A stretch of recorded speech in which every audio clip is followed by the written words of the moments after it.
Turn your engine off. Pull up the handbrake. Pull on the bonnet release lever and open the bonnet.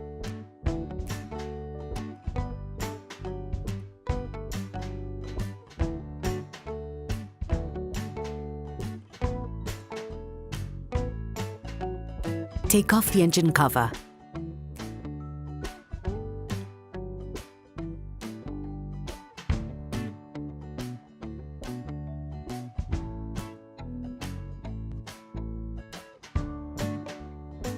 Open the oil fill plug.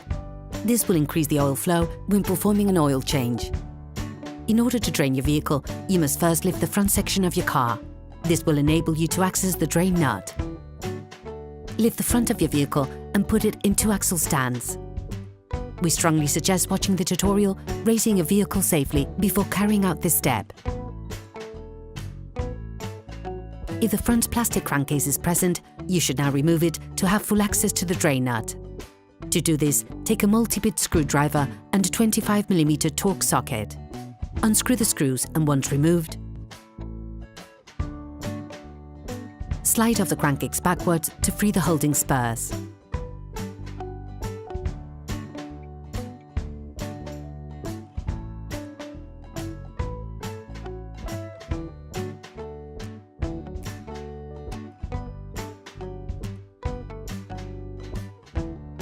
Don't forget to place a used oil collector beneath.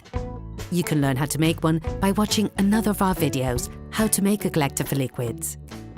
Unscrew the drain nut with a 19mm spanner. Start the process with a wrench and finish off by hand.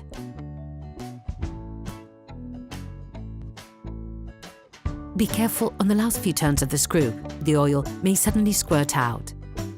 Anticipate this by placing a container underneath to collect the oil.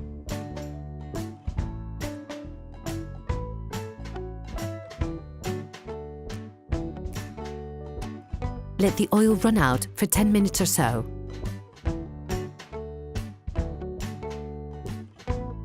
On VAG Group vehicles, the O-ring doesn't come apart from the drain nut. We recommend replacing the old nut with a new one every time you drain the oil. Reassemble by hand. Then finish off using the 19mm spanner. When you change the oil on your car, you must also replace the oil filter. To collect the oil from inside, place a container underneath the filter. In order to access the oil filter, it is necessary to remove the turbo command solenoid valve. To do this, start by removing the electric connector, levering the plastic tab with a thin flathead screwdriver. Then pull on the tab. Remove the holding screw from the holding lead on the solenoid valve using a 30mm Torx screwdriver. Finally, release the solenoid valve so that it doesn't get in the way when removing the filter.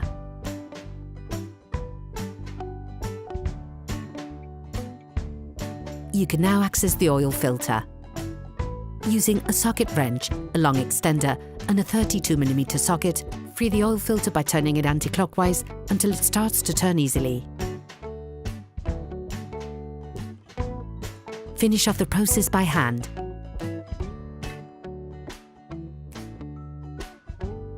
When it has been released, leave it to drip for a few moments.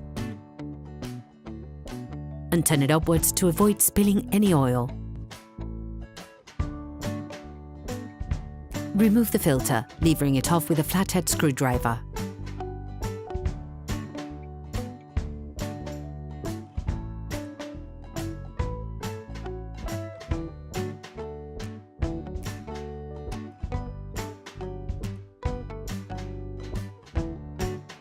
Using a thin flathead screwdriver, remove the rubber O-ring which is located on the flange washer.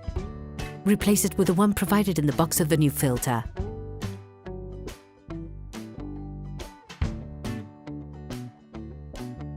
Repeat the operation for the other two O-rings located on the filter guide rod.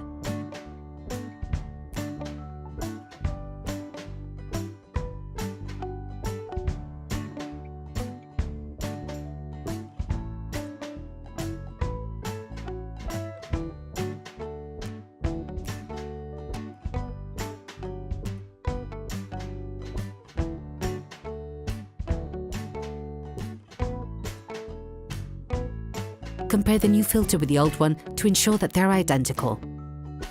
Insert the new filter into the flange until you hear the click that says it has been locked into place. Rescrew the filter in place until it makes contact. To tighten it up, use a socket wrench, an extender and a 32mm socket, adding a final quarter turn. Careful! With this kind of oil filter, the new joint can be excessively thick, making the actual tightening process more complicated. As a result, you have to ensure that the flange washer is flat against the metal engine frame.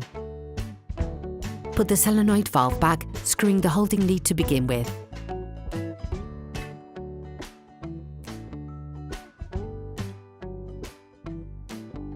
And finish by connecting the electric connector.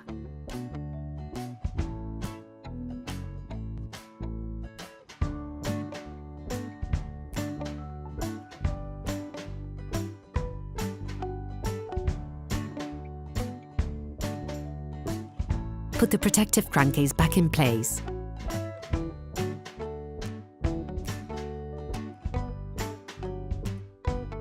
Now you have to put the oil back into the motor.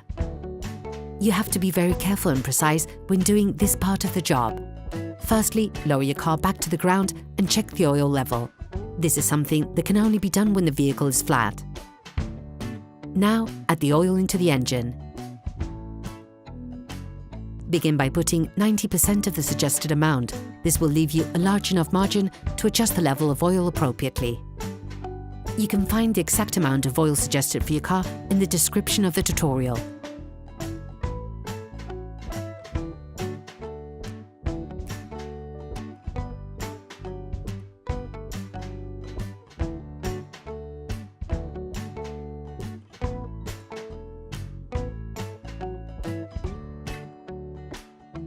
Put the engine cover back on, clipping it into the four corners.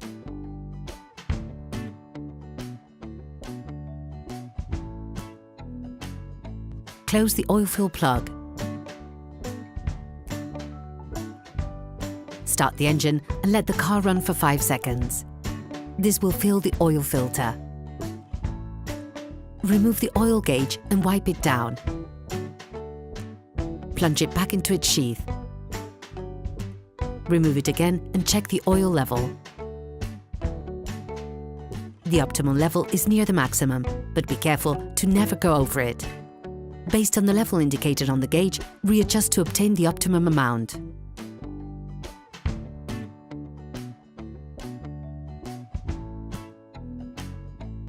Operation completed.